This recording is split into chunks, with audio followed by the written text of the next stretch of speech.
Behind me is a big old lump of early 1970s hi-fi equipment. This is a Panasonic RS-296US. It dates from about 73, 74, and I have been searching for one of these for years and years. I don't think they made very many of these when they first came out, so you can imagine 40 odd years later being able to find one that's in really good condition and working perfectly is like finding a needle in a haystack. Anyway, I have managed to find one. I'm going to be able to show it to you here today. In some ways, it really shows you what was possible in the early 1970s, in the days before hi-fi equipment contained integrated circuits and silicon chips. In this, they're using relays and switches and old-fashioned circuits to achieve what you might not have thought was possible. In some ways, it's like an early 1970s Antikythera mechanism. Look that one up if you don't know what I'm referring to. Anyway, I think I might be building this up a little bit too much, so without any further ado, let me show you the pinnacle of mankind's electronic achievements from the early 1970s, the Panasonic RS-296US. Okay, enough build up, on with the show. The device I'm showing you today is a cassette player, so let me get some cassettes to try out on it. I'll take that one there, that's one of my favourites. Might as well get another one as well. In fact, we'll get this one here from the top and that one there. I'm going to need quite a few cassettes for this one.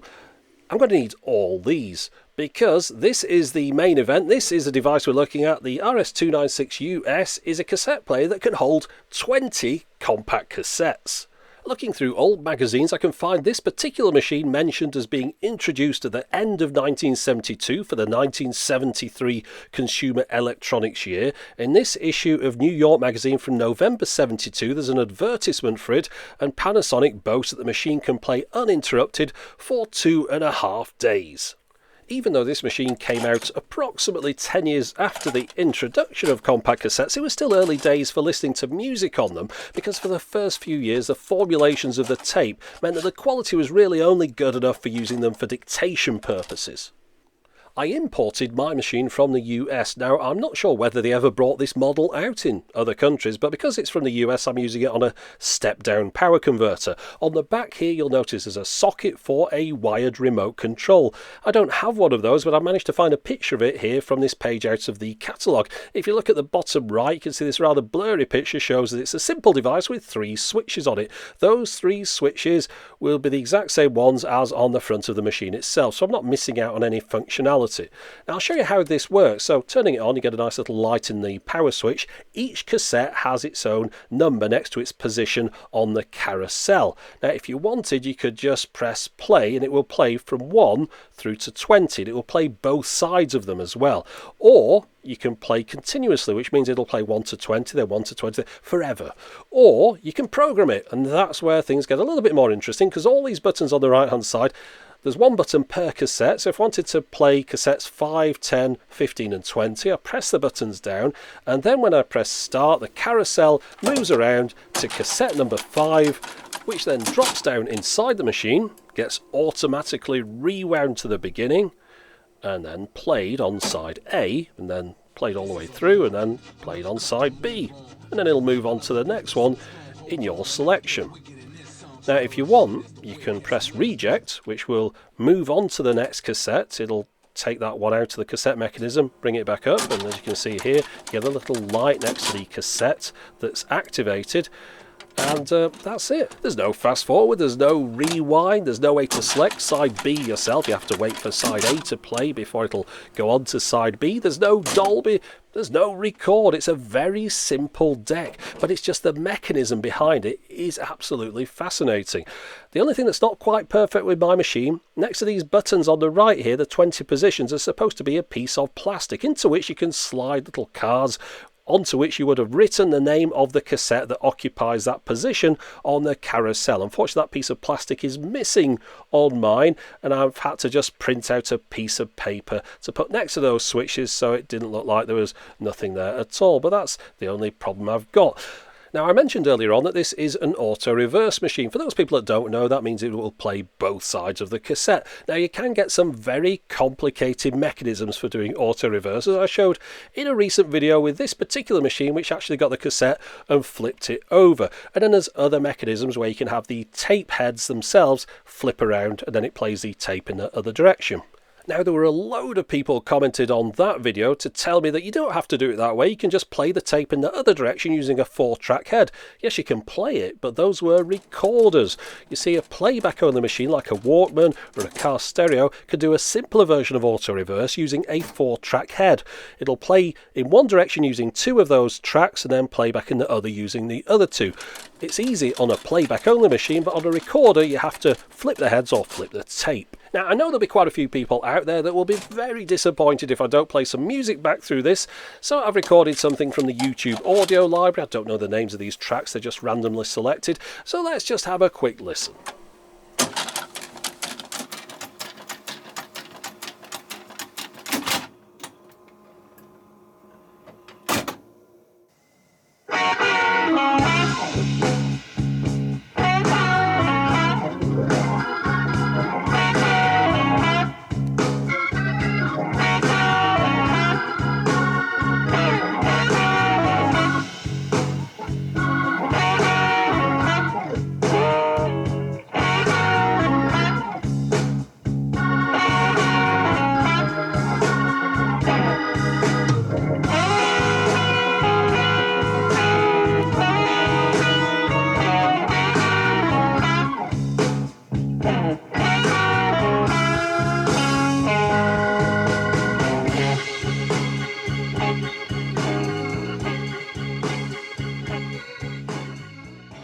For a basic cassette player, it really doesn't sound all that bad, and that's especially impressive considering that the thing's over 40 years old.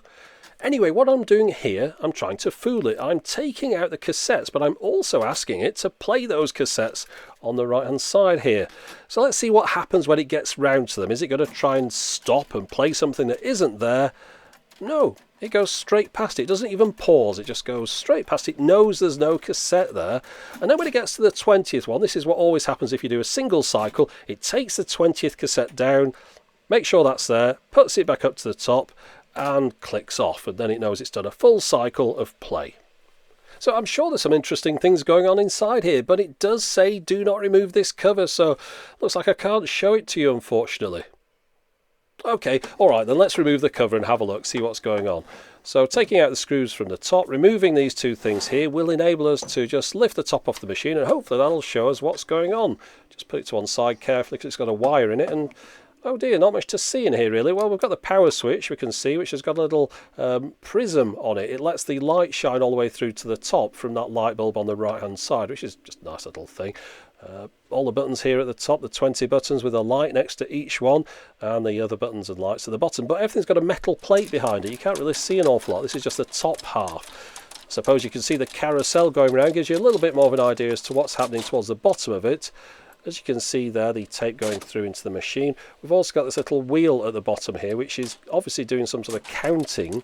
It's hitting the bottom of each cassette that's in there. And of course, if there wasn't a cassette there, it wouldn't be hitting it, so it wouldn't be able to count it. So that's slightly interesting. On the left-hand side, we've got brakes. I think those are just to make sure it stops in the right position each time. But that's about it. You really can't see an awful lot from the top of this machine.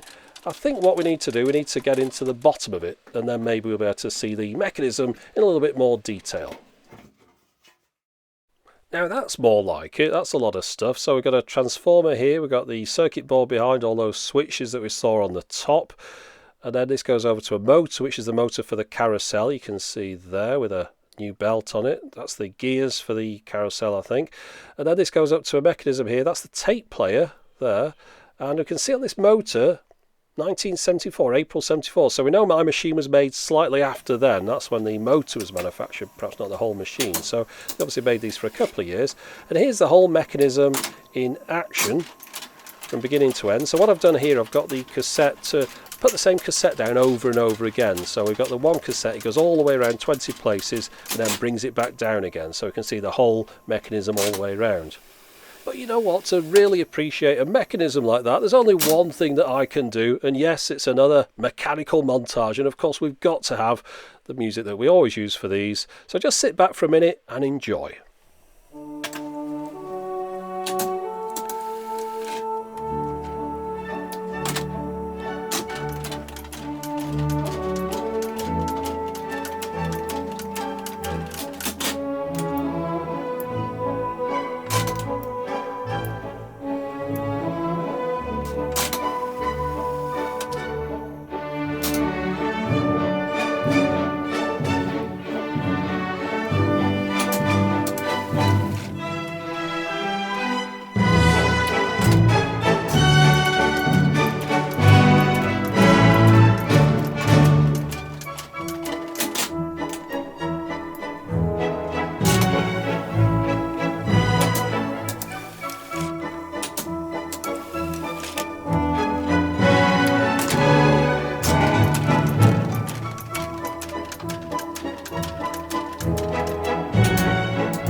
Now, I'm no electronics engineer, but there were a couple of things that I noticed there that I'll point out. The little wheel that we saw on the top, which is hitting the cassettes and doing some counting, you can see inside that's on this sort of banana-shaped arm, which on the right-hand side is clicking this little micro switch every time it goes past. So that's your count. And then on the left-hand side, look at the micro switch there.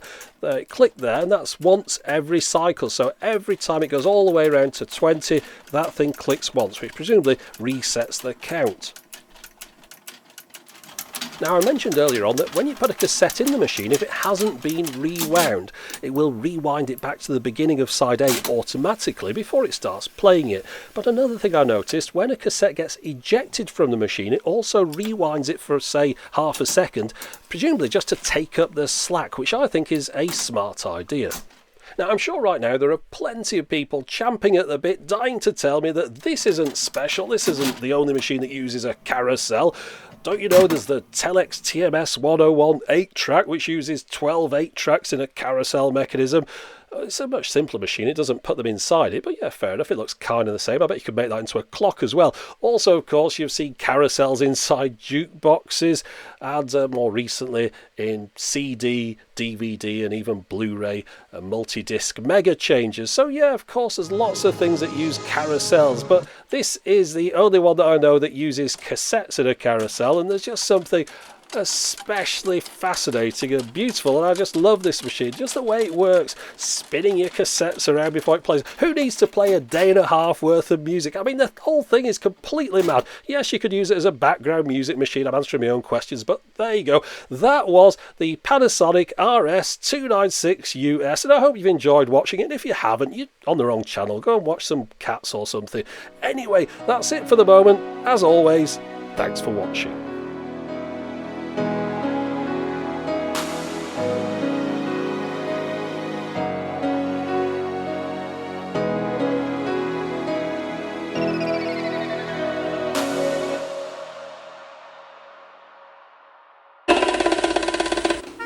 Which means that it's not hearing the sound it's producing. Oh, not another video about cassettes! Doesn't he realise that nowadays you can carry around thousands of hours of music on your phone that you're never going to listen to? Why do people insist on using old equipment? Ugh. Well, if you're so into miniaturisation, why do you keep using this old thing? There's no need to replace something that isn't broken. After all, this is a classic. No, it's not. It's a 2C. Anyway, you need to get something smaller because it's taking up too much of the table. Okay then, I'll find the smallest replacement I can.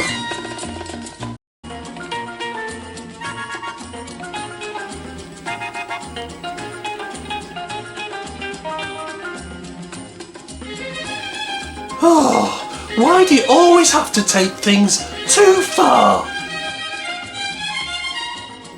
In what way?